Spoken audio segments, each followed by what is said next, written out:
యేసయ్య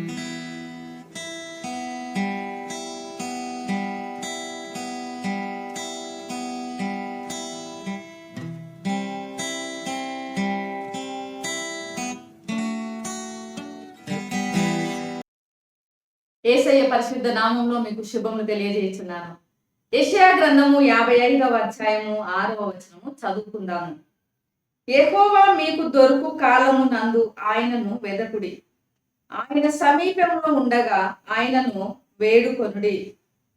వెదకుట, వేడుకొనుట చాలా ప్రాముఖ్యమైనటువంటి విషయాలు. 1622వ సంవత్సరంలో అవర్ లేడీ ఆఫ్ అటోచా అనేటువంటి ఒక స్పానిష్ ఓడ సముద్ర ప్రయాణము ప్రారంభం చేసి మరి స్పెయిన్ వైపు ప్రయాణించింది.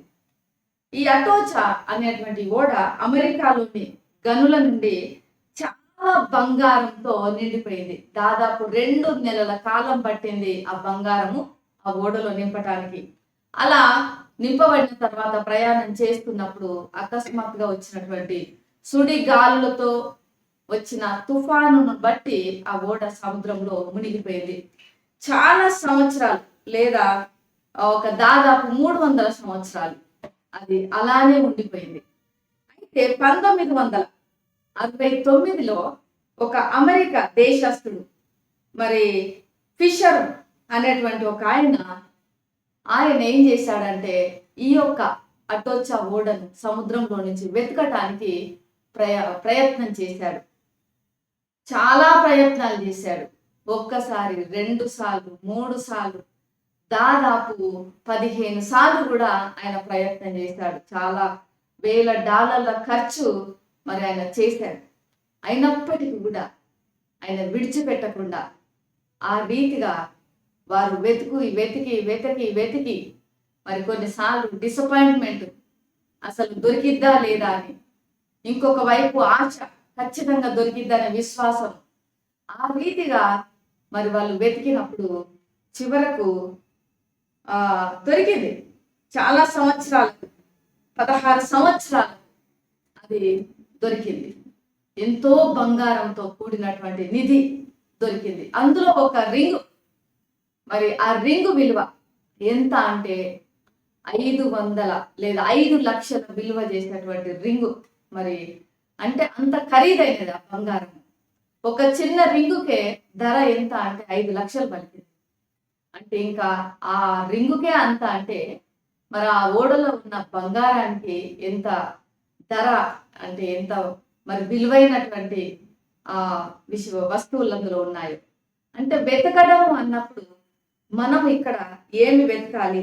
వాక్యంలో బంగారాన్ని వెతకాలా, వెండిని వెతకాలా, ఆస్తులను వెతుక్కోవాలా, అంతస్తుల కొరకు వెతకాలా, ఏమి వెతకాలి అని మనం చూసినట్లయితే వాక్యం స్పష్టంగా తెలియజేస్తున్నది ఏమిటి అంటే, యెహోవా మీకు దొరుకు కాలముననే వెతకండి.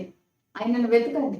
ఆయన సమీపంగా ఉన్నప్పుడే మీరు ఆయనను వేడుకొనండి. అంటే ఆయన మనకు సమీపంలో ఉన్నప్పుడే, ఆయన దొరికేటువంటి సమయంలోనే మనం వెతకాలి. ఎక్కడో ఉంటే ఇంకొక దగ్గర వెతికితే దొరకదు. ఆయన మనకి ఇప్పుడు సమీపంగా ఉన్నాడు. ఎలా వెతకాలి అంటే ప్రార్థనా పూర్వకంగా ఆయనను వెతకాలి. మనం ప్రార్థన చేసినప్పుడు దేవుడు ఖచ్చితంగా మన యుద్ధకు వస్తారు. మీరు మొర్రపెట్టుము, నేను నీకు ఉత్తరం ఇస్తా అన్నాడు. మనం ఎప్పుడైతే మొర్ర పెడతామో ప్రార్థనలో ఆయన మనకు ఉత్తరం ఇచ్చే దేవుడుగా ఉన్నాడు. అంటే మన మొరలకు ఆయన చెవులు ఒగ్గిన దేవుడుగా ఉన్నాడు. మన మాటల దగ్గరే, మన నోరు దగ్గరే ఆయన చెవి ఉంచుకుంటాడు. అబ్బా తండ్రి అని మొరపెట్టే ధన్యతను మనకి ఇచ్చాడు. సో మనము ప్రార్థనా పూర్వకంగా ఆయనను వెతికినప్పుడు ఆయన మనకు దొరుకుతాడు, మనకు సమీపంగా ఉంటాడు. ఆయనకు మొర్రపెట్టు వారికి, నిజంగా మొర్రపెట్టు వారికి ఆయన ఎంతో సమీపంగా ఉంటాడు. చిన్న బిడ్డలు ఏడుస్తున్నప్పుడు, లేదా చిన్న బిడ్డలు మరి దేని కొరకో వాళ్ళు బాధపడుతున్నప్పుడు తల్లిదండ్రులు ఎంతో కనిపెట్టుకొని ఉంటారు.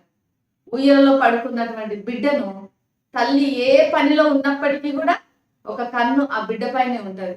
ఆ బిడ్డ దొర్లుతున్నదా, ఏడుస్తున్నదా, కదులుతున్నదా అని ఏ రీతిగా అయితే మరి ఆ బిడ్డను కనిపెట్టుకొని ఉంటుందో మనం కూడా చిన్న బిడ్డల వలె ఆయన మీద ఆధారపడినప్పుడు ఆయన చెవులు మన మొరలకు ఒగ్గి ఉంటాయి. ఆయన మనకు సమీపంగా ఉంటాడు. రెండవదిగా మనం పశ్చాత్తాపంతో వెతకాలి. ఆయన సన్నిధికి వచ్చినప్పుడు మన యొక్క పాపములను ఒప్పుకొని వాటి నిమిత్తం పశ్చాత్తాపడి మనం ఒప్పుకున్నప్పుడు దేవుడు మన పాపాలను క్షమించడమే కాకుండా మనల్ని తన రక్తంలో మరొకసారి కడిగి పవిత్రపరిచి మనల్ని తాను మన ప్రార్థనలను అంగీకరించే దేవుడుగా ఉంటాడు. ఎందుకు అంటే ఒక చిన్న బిడ్డ మురికిగా ఉన్నటువంటి బిడ్డను వెంటనే మనం ఎత్తుకోలేము. ఎంత ప్రేమ ఉన్నా సరే ఆ బిడ్డను శుభ్రం చేసిన తర్వాతనే మనం చంకనెత్తుకుంటాం. ఎందుకంటే మనకున్న బట్టలు కూడా పాడైపోతాయని. అలానే దేవుడు పరిశుద్ధుడు. ఆయన సన్నిధికి మనం వచ్చినప్పుడు మనం కూడా పరిశుద్ధంగా ఉండాలని ఆయన కోరుకుంటున్నాడు. నేను పరిశుద్ధుడని కనుక మీరును పరిశుద్ధులుగా ఉండుడి అని అంటున్నాడు కాబట్టి మనం ఆయన సన్నిధికి వచ్చినప్పుడు మన పాపం ఒప్పుకొని పశ్చాత్తాపంతో ఆయనకు మొర్ర పెట్టినప్పుడు ప్రార్థించినప్పుడు ఆయన మనకు సమీపంగా ఉంటాడు. మన మొరలను ఆలకించే దేవుడుగా ఉన్నాడు. ఈ ఉదయకాల సమయంలో మనము మన ఆరోగ్యంను వెతకడం కాదు, దేవుణ్ణి వెతకాలి. మనము ఆస్తులను వెతకడం కాదు, దేవుణ్ణి వెతకాలి. మనము వెండిని వెతకడం కాదు, బంగారాన్ని వెతకడం కాదు, దేవుణ్ణి వెతకాలి. ఎందుకంటే యేసు ప్రభువుల వారు కూడా మీరు రాజ్యమును నీతిని వెతకండి అన్నాడు. వస్త్రముల కొరకు ఏమి తిందాము అనే, ఆహారం కొరకు ఏమి ధరించుతాము అని వస్త్రముల కొరకు మీరు చింతించకండి. అవన్నీ మీకు ఇవ్వాలని మీ యొక్క తండ్రికి తెలుసు. మీరేం వెతకాలి? ఆయన రాజ్యాన్ని నీతిని వెతకండి అన్నారు. కాబట్టి ప్రియమైనటువంటి వాళ్ళారా, ఈ ఉదయకాల సమయంలో దేవుడు మీకు అతి సమీపంగా ఉన్నాడు. మీరు చేసేటువంటి ప్రార్థనను వినటానికి మీకు దగ్గరలో ఉన్నాడు. మీ మొరలకు ఆయన చెవియొగ్గే దేవుడుగా ఉన్నాడు. కాబట్టి ఈ యొక్క సమయంలో లేదా ఈ రోజున ఆయనను వెతకడానికి మనము ముందుందాము. ప్రార్థనా పూర్వకంగా వాక్యము ద్వారా మనము పశ్చాత్తాపం ద్వారా ఆయన సన్నిధికి వద్దాము, ఆయన మొరపెడదాము. మన మొరలను ఆలకించే దేవుడు మనకు అతి సమీపంలో ఉన్నాడు. ప్రార్థన చేసుకుందాము. ప్రేమ నమ్మకం కలిగిన పరలోకపు తండ్రి పరిశుద్ధుడానికి వందనాలు చెల్లిస్తున్నాను. ఈ ఉదయకాల సమయంలో ప్రభువా నీ సన్నిధికి వచ్చి ఉన్నాము, నీ సన్నిధిలో మొరపెడుచున్నాం. ప్రభువా మీరు మా మొరలను ఆలకించే దేవుడుగా, మీరు మా మొరలను చెవియొగ్గే దేవుడుగా ప్రభువా మీరున్నందుకు వందనాలు, మీరు మాకు సమీపంగా ఉన్నందుకు వందనాలు. నిన్ను స్తుతిస్తున్నాము, ప్రార్థిస్తున్నాము, యేసు నామములో వేడుకుంటున్నాము తండ్రి. ఆమేన్. దేవుడు మిమ్మల్ని దీవించుగాక.